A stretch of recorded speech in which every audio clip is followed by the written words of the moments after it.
Renungi baik-baik apa yang saya sampaikan.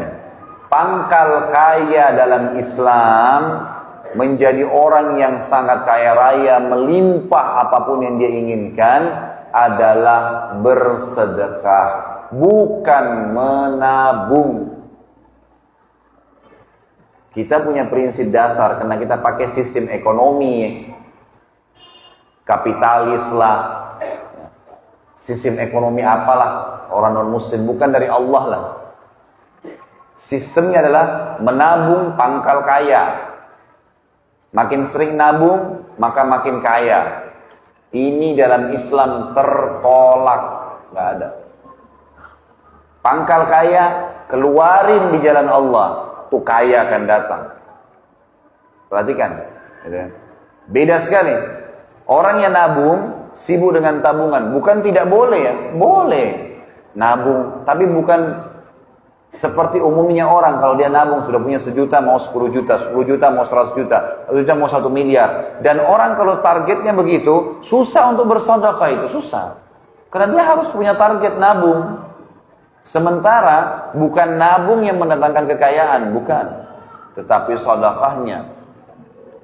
Dalil pertama adalah hadis Bukhari, hadis Qudsi.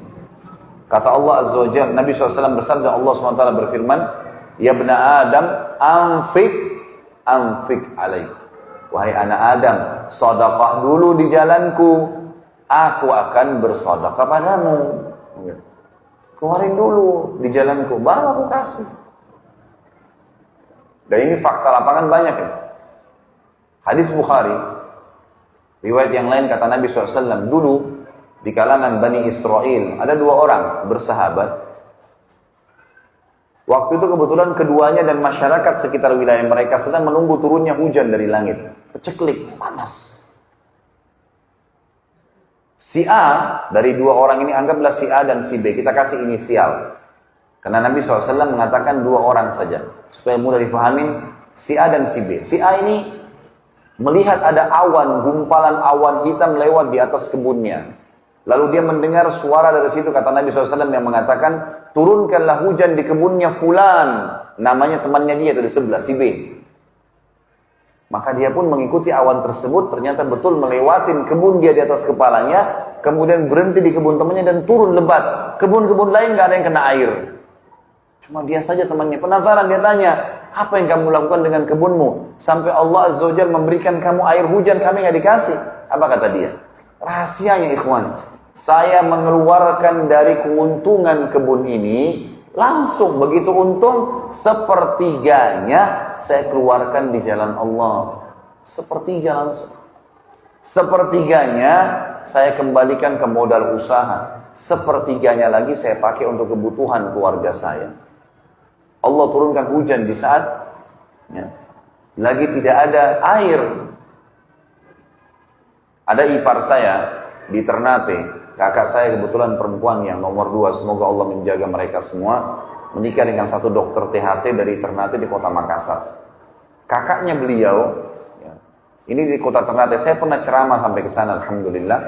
Kemudian ngobrol-ngobrol, pulang ceramah sekitar jam 11, jam 12 malam. Saya ngobrol-ngobrol sama kakak ipar saya ini.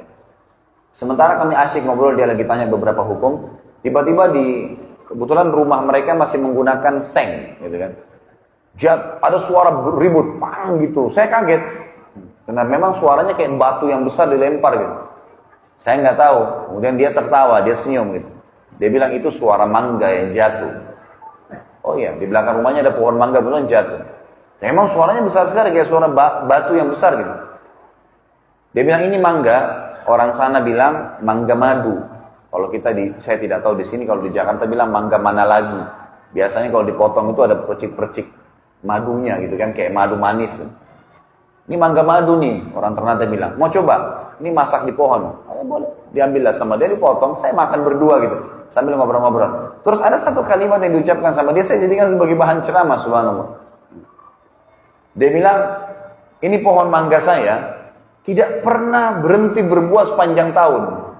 Setahu saya, gitu kan, setahu sebatas ilmu saya, nggak ada mangga berbuah sepanjang tahun itu. Pasti ada musimnya, gitu kan. Bisa 6 bulan sekali, bisa setahun sekali, gitu kan. Maka dia bilang ini sepanjang tahun. Saya bilang sama dia, kenapa kok bisa? Dikasih bibit tertentu, kan? Atau mungkin di sini lembab, hujan terus. Dia bilang enggak, pohon mangga saya ini enggak pernah saya larang orang ambil. Pohon mangganya enggak pernah dia larang. Kemudian ikhwani, saya sudahlah selesai pembicaraan dengan dia, istirahat. Besok pagi, habis sholat subuh, kemudian sudah mulai agak terbit matahari, saya ke belakang rumahnya pamit. Saya mau lihat pohon mangganya. Pohon mangga itu mungkin tingginya cuma 3 meter, saya lihat dengan mata kepala sendiri.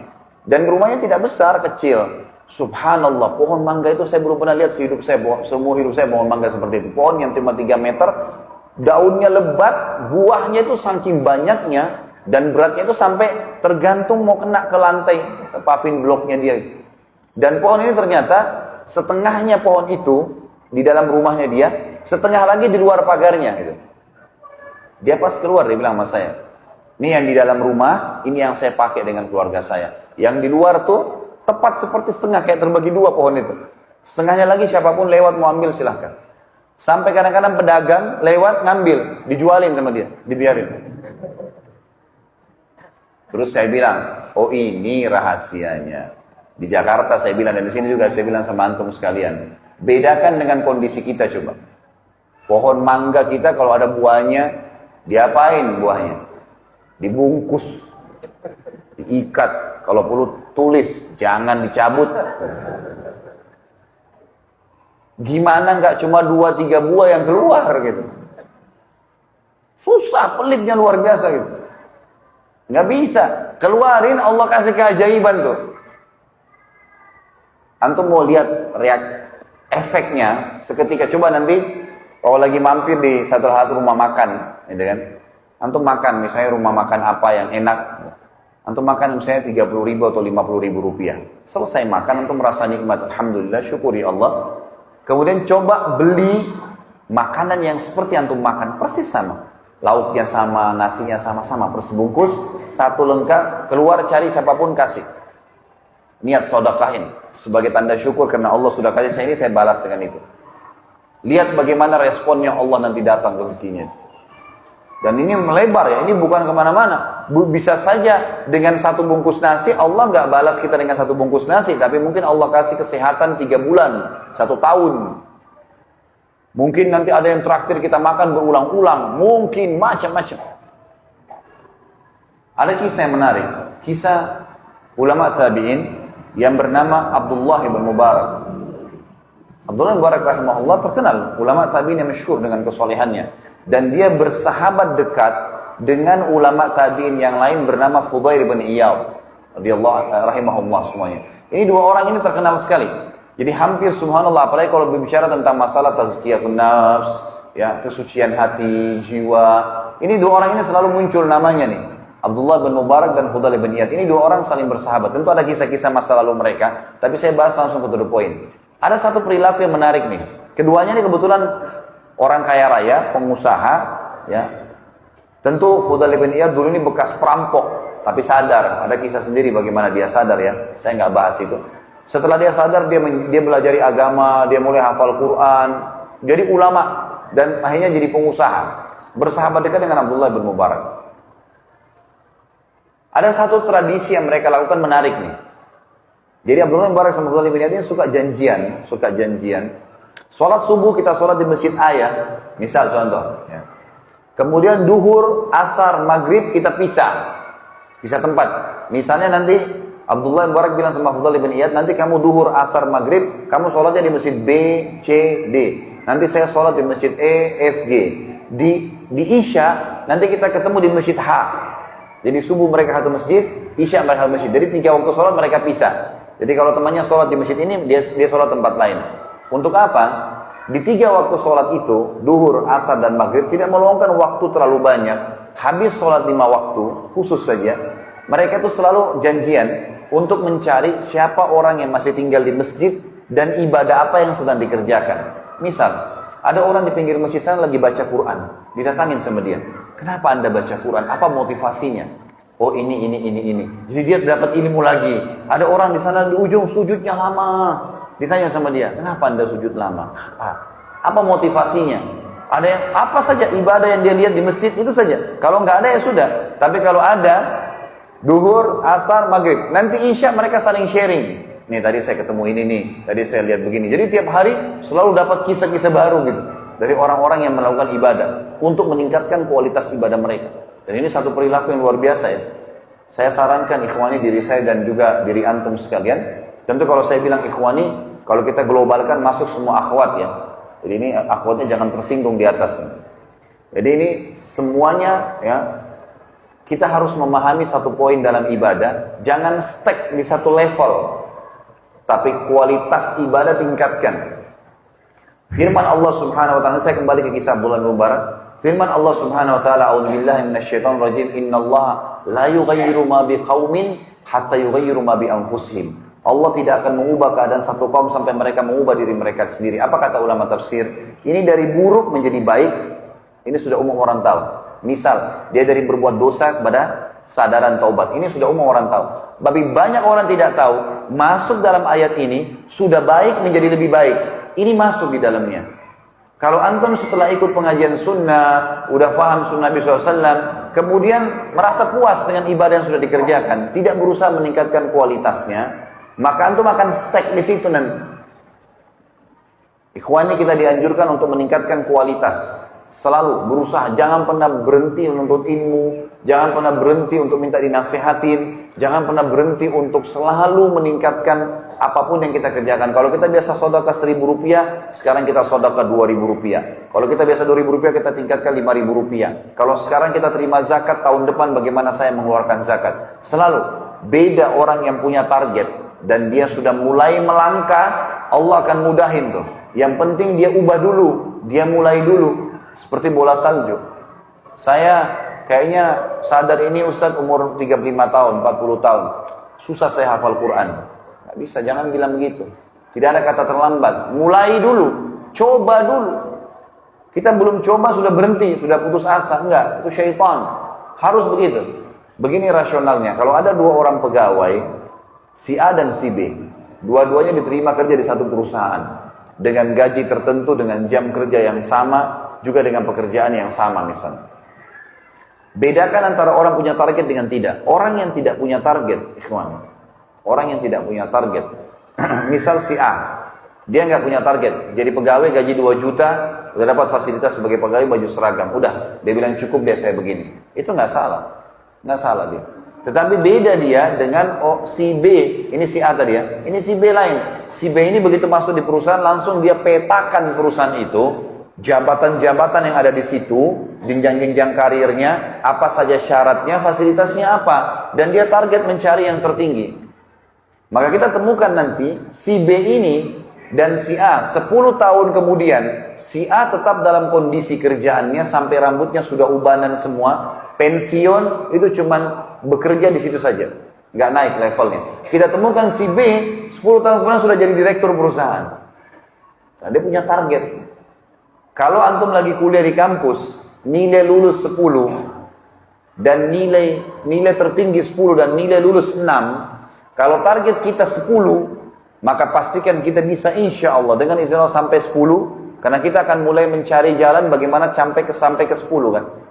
Kita akan sampai ke 10 atau minimal dekat dengannya 9 atau 8. Kalau kita targetnya 6, nilai pas lulus, maka yang terjadi kita bisa 6 atau di bawahnya. Bisa nggak lulus. Bedain. Kita selalu dianjurkan untuk menaikkan kualitas. Kata Nabi SAW, janganlah seseorang berkata, dulu saya pernah sholat malam. Itu dulu.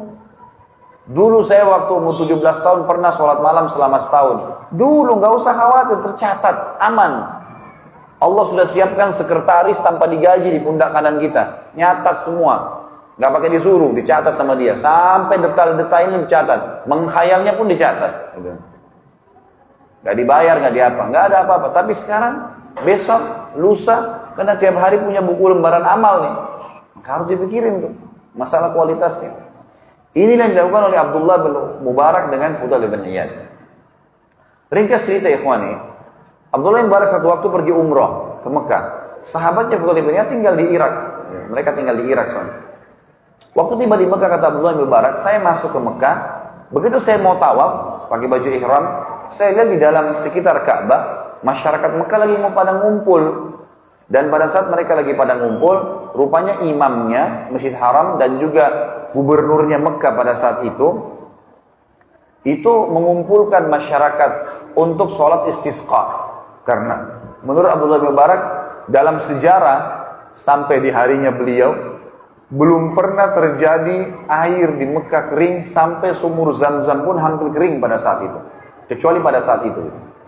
Maka dia bilang, semuanya diajak sholat. Saya pun ikut sholat istisqa. Begitu selesai sholat, imamnya balik ke hadap ke makmum seperti sunnah Nabi SAW mengingatkan mereka tentang masalah dosa, taubat, agar kembali kepada Allah Azza wa Jalla. Diingatkanlah seperti itu. Maka pada saat dia bilang sementara diingatkan, biasanya kalau doa dan sholat kita diterima, maka minimal mendung, minimal. Panasnya kurang, maksimal turun hujan langsung setelah istisqa. Gitu. Tapi di situ dia bilang, saya tidak lihat ada tanda-tanda itu. Tetap terik matahari, panas. Dia bilang, tiba-tiba mata saya melihat ke salah satu sudut pintu Masjid Haram. Di sana ada satu orang yang masuk, kulitnya hitam pekat, bajunya kumuh biasa sekali. Imamanya sudah tua, sudah lusuh. Masuk mencari salah satu sudut Ka'bah yang tidak ada orang sholat di situ. Jadi misal kita ibaratkan, maaf, HP ini Ka'bah, maka misalnya ada sisi di sekitar sini, ya, yang orang sholat, dia cari sudut yang tidak ada orang, supaya tidak ketahuan gitu. Karena waktu itu jumlah masyarakat masih sedikit. Kata Ibnu Mubarak, saya lihat orang itu perhatikan dia masuk, kemudian dia sholat di salah satu sudut Ka'bah. Lalu mulailah dia hadap kiblat, dia bertakbir. Kata Abdullah bin Mubarak, jangan tanyakan bagaimana indahnya sholatnya orang itu. Dari takbir Allahu Akbar, tenang, tumaknina luar biasa. Baca tenang, ruku Allahu Akbar, tenang, dinikmatin semua gerakannya. Karena memang setiap gerakan dan bacaan berpahala, ikhwan. Kemudian sami Allahu liman hamidah, sampai salam, indah. Kata Ibnu Mubarak, saya belum pernah lihat ada orang sholat seindah itu. Luar biasa. Dan kemudian Ibnu Mubarak bilang, saya dekatin. Tapi orang itu tidak tahu lagi didekatin dari belakang. Tiba-tiba orang ini selesai salam, mengangkat tangan ke langit sambil mengatakan, Aqsamtu bika rabbi an tunazzil alaihim matara. Aku bersumpah atas namamu wahai Tuhanku, turunkanlah hujan untuk mereka tuh yang lagi sholat istisqa. Kata Abdullah bin Mubarak, kejadian aneh luar biasa, ajaib luar biasa. Tiba-tiba mendung, hujan turun lebat. Orang-orang di sana bersorak gembira, bersyukur sama Allah. Mereka pikir hujan turun karena sholat mereka. Abdullah bin Mubarak bilang, tapi saya yakin bukan karena mereka, karena orang ini. Dan orang ini subhanallah, begitu saja turun hujan, dia tutup doanya, keluar dari masjid. Nggak ngomong, nggak apa. Nggak bilang, hei ini saya yang berdoa, nggak. Keluar. Abdullah bin Mubarak ini karena dia selalu cari orang yang lebih soleh dari dia, dikejar sama dia orang itu. Orang ini jalan keluar dari masjid, lorong demi lorong, selesai sampai. Dia datang ke masjid cuma untuk doain orang supaya turun hujan tuh. Dia sampai dia masuk orang demi orang, tiba di satu rumah di tengah-tengah pemukiman masyarakat Mekah. Di situ tuh ada rumah besar, di depan pintu rumah ada satu orang badannya besar, kulit hitam juga. Orang ini berikan salam masuk ke dalam. Abdullah bin Mubarak dari jauh dikejar. Begitu tiba dia berikan salam kepada orang yang badannya besar depan rumah. Assalamualaikum warahmatullahi wabarakatuh. Dia jawab, Waalaikumsalam warahmatullahi wabarakatuh. Kata Abdullah bin Mubarak, boleh saya tanya? Dia bilang, iya, silahkan. Ini rumah siapa? Kata yang di depan pintu, ini rumah saya. Rupanya ini pemilik rumahnya. Abdullah bin Mubarak tanya, yang tadi masuk itu siapa? Kata yang punya rumah ini, itu salah satu budak saya. Budak bisa diperjualbelikan ya kawan. Mereka penasaran, budak, dia bilang iya. Kata Abdullah bin Mubarak, boleh nggak saya tanya lagi? Oh silahkan. Bagaimana ibadahnya orang itu? Kata tuannya, jangan anda tanyakan ibadahnya orang ini. Luar biasa. Dia kalau pagi sampai sore menjelang maghrib selalu memberikan hak saya sebagai tuannya. Tidak pernah mengeluh. Satu-satunya budak saya nggak pernah ngeluh orang ini. Nggak pernah ngeluh.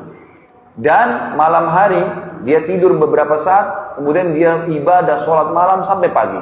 Memberikan hak Tuhannya.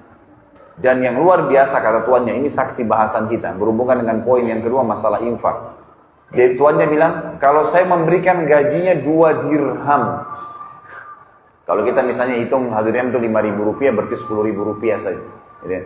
2 dirham gajinya saya kasih, maka gitu kan, dia mengeluarkan 1 dirhamnya untuk orang susah, orang miskin, dan 1 dirham dipakai sama dia. Bisa ditangkap tidak maksudnya? Kalau antum terima gaji 1.500.000 dikeluarin untuk orang susah. Padahal antum susah. Jadi ternyata mengeluarkan sedekah tidak butuh tunggu kaya. Sampai kapan antum mau tunggu kaya baru sedekah? Tapi di sini kita lihat dia mengeluarkan setengah gajinya, ikhwan. Ini nggak gampang ini. Setengah gaji dikeluarkan sementara dia susah. Kata Abdullah bin Mubarak, itu sebabnya. Boleh nggak saya beli budak ini? Kata tuannya, tuan rumahnya bilang apa? Maaf, saya nggak jual. Budak ini banyak berkahnya. Maka Abdullah bin Mubarak bilang, saya Abdullah bin Mubarak. Cuma zaman dulu nggak ada foto, orang nggak tahu bagaimana wajahnya ini. Cuma dengar nama, ini orang alim, ulama besar nih. Ya, salah satu rujukan tabi'in, belajar dari sahabat langsung. Maka tuannya orang hitam itu bilang, Anda belum Mubarak dari Irak? Dia bilang, iya. Kalau gitu saya jual. Udah, ini orang soleh nggak masalah, dijual lah. Abdullah bin Mubarak niatnya ingin membawa budak ini kemana? Ke Irak. Ketemu sama temannya, Fudail bin Iyad. Ini ada orang ini luar biasa, angkat tangan ke langit, turun hujan langsung. Satu Mekah semua nggak diijabah, dia diijabah. Di tengah jalan, dalam perjalanan, Abdullah bin Mubarak tidak ngomong apa-apa. Ini budaknya tanya, wahai tuan, maaf bisa saya tahu kita mau kemana? Gitu ya. Maka Abdullah bin Mubarak bilang, mulai sekarang jangan kau panggil saya tuan, karena kau tuan saya. Kata budak itu, kenapa anda bilang begitu? Abdullah bin Mubarak di sini mengakui kekeliruan kecilnya. Dia bilang, saya menceritakan kepada dia, ya, dan saya menyesal kenapa saya ceritakan. Dia bilang, saya mengatakan tadi waktu lagi sholat istisqa di Masjid Haram, saya ikut sholat. Dan saya melihat tidak ada tanda-tanda diterimanya sholat kami. Dan saya melihat Anda masuk pada saat itu di masjid. Saya lihat Anda sholat dan saya tahu Anda berdoa kepada Allah. Dan saya yakin hujan turun karena doa Anda. Budak ini waktu dengar kalimat tersebut mengatakan, apakah Anda melihat itu Tuhan? Dia bilang iya. Kata budak ini apa? Bisa Anda izinkan saya sholat 2 rakaat? Kata Abdullah bin Mubarak, silahkan. Dengar sholat ini pasti bagus nih. Maka yang terjadi budak itu pun kata Abdullah bin Mubarak berwudu. Wudunya sangat luar biasa, tenang, sempurna semua anggota tubuhnya. Terus hadap kiblat sholat. Dia bilang jangan tanyakan indahnya sholatnya. Sama persis dengan waktu di masjid tadi.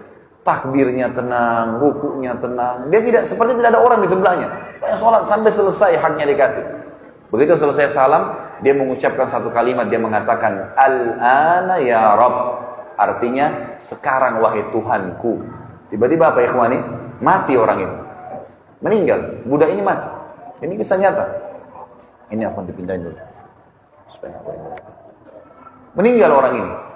Abdullah bin Mubarak periksa cek, meninggal. Dan cuma berdua di jalan di padang pasir. Maka Abdullah bin Mubarak mengatakan, saya pun mengurus jenazahnya. Saya mandikan semampunya, saya kafani semampunya, saya kuburkan di situ lalu saya tinggalkan. Saya pun menuju ke Irak lalu saya bilang sama sahabat saya Fudail bin Iyad, wahai Fudail, demi Allah saya bertemu dengan seseorang di Mekah yang kau sama saya tidak ada apa-apanya ibadahnya. Lalu Abdullah bin Mubarak menceritakan kepada kita nih. Dia kan tuannya, dia bilang, kemungkinan besar si budak ini waktu dia berdoa, waktu dia sholat, yang dia sebelum meninggal, dia berdoa dalam sholatnya mengatakan, ya Allah, kalau seandainya ibadahku setelah ketahuan doaku kamu ijabah di masjid itu menjadi riya, matikanlah aku. Kalau seandainya tidak, maka hidupkanlah aku. Makanya dia bilang, Al-ana ya Rabb, sekarang hai Tuhanku, lalu Allah matikan. Dia karena takut riya, maka dia dua orang seperti itu. Tapi saksi bahasa Tuhan, tidak menunggu kaya raya untuk sedekah. Setengah gaji dikeluarin.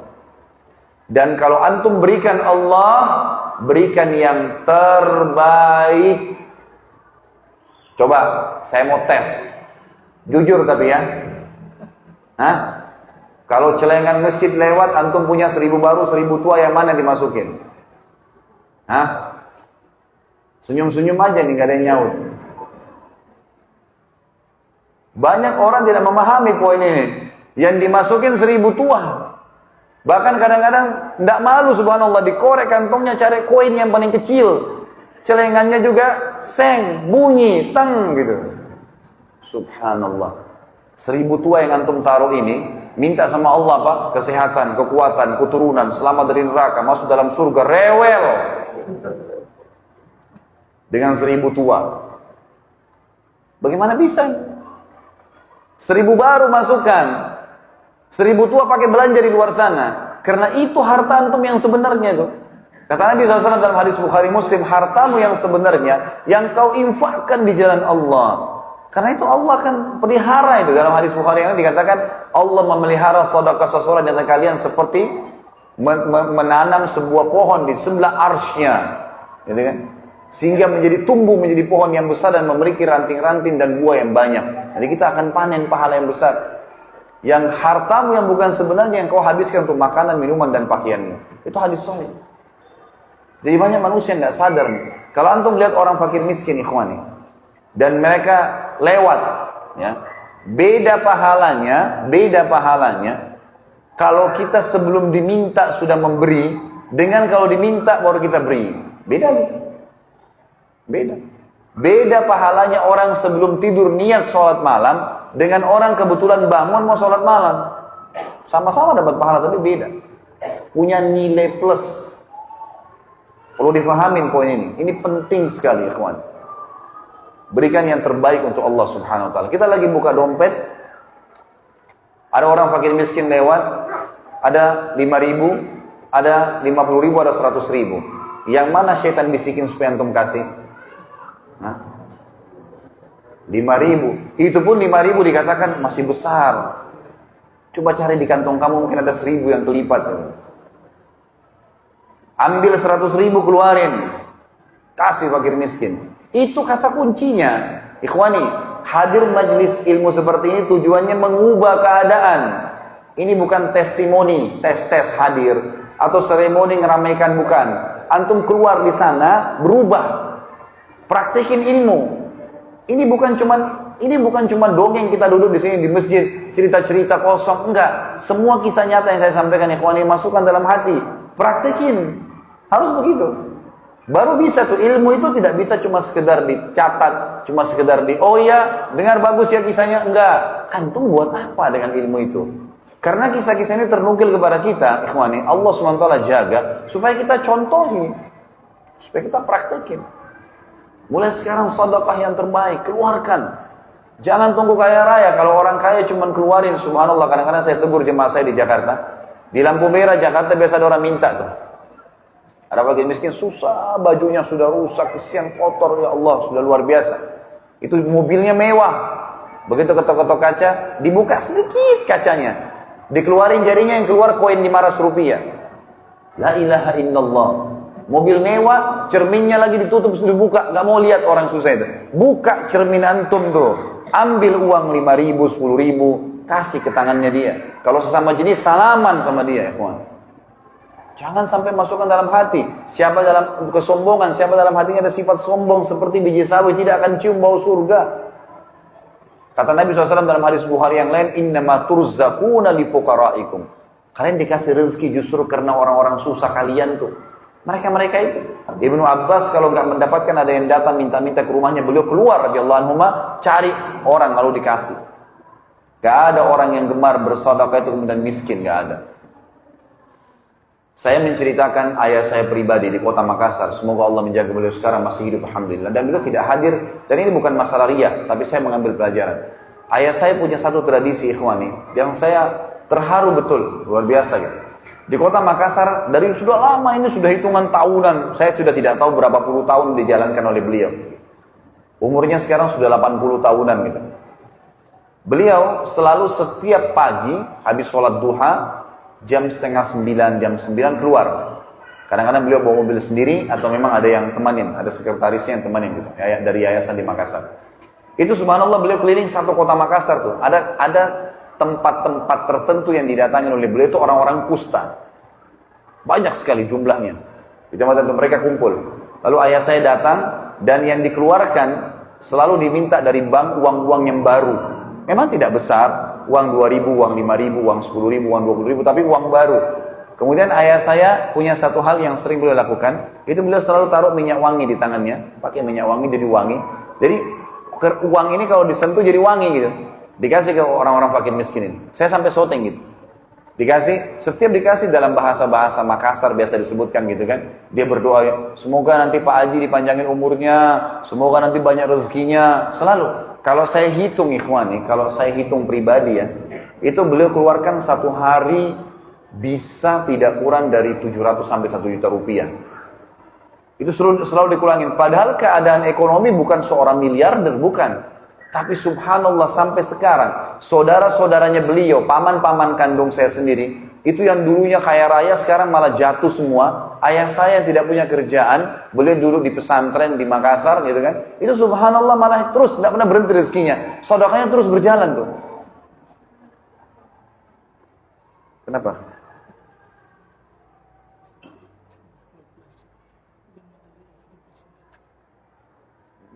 Kenapa? Oh gitu. Baik, kita ambil pelajaran saya dari itu tadi dan karena melihat waktu, jadi saya insya Allah ringkaskan sampai di situ. Baik, kita lihat masalah infak ini. Firman Allah Subhanahu Wa Taala surah Al-Baqarah urutan 2 ayat 254. Ini dalil yang kedua setelah hadis qudsi tadi tentang bersedekah. Allah SWT berfirman, A'udzubillahi minasyaitonir rajim, ya ayyuhalladzina amanu anfiqu mimma razaqnakum min qabli an ya'tiya yawmun la bay'un fihi wa la khullatun wa la syafa'ah wal kafiruna humudz zalimun. Hai orang-orang yang beriman, berinfaklah apa yang kami berikan rezeki kepada kalian sebelum datang hari kiamat nanti. Enggak ada transaksi, enggak ada kasih sayang, enggak ada saling tolong menolong, dan orang-orang kafir mereka lah orang-orang yang zalim. Jadi kalau bahasa saya pribadi, ikhwani, kalau misal kita meninggal dunia dan memiliki rekening yang banyak uangnya, sementara kita masih jarang bersedekah, pastikan antum akan